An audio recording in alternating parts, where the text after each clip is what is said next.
প্রমাণ করতে চাইলে ধৈর্য ধরো, কারণ আসল প্রমাণ শব্দে হয় না, হয় সময়ের ভেতর দিয়ে।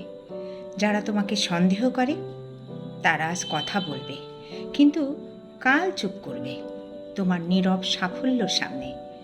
ধৈর্য মানে শুধু চুপ করে সহ্য করা নয়, ধৈর্য মানে নিজেকে এমনভাবে গড়ে তোলা যাতে একদিন কোনো ব্যাখ্যার দরকার না পড়ে।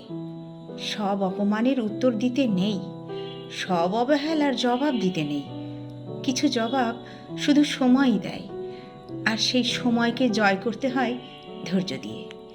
তুমি যখন নীরবে লড়ছ, তখনই তোমার ভিত শক্ত হচ্ছে।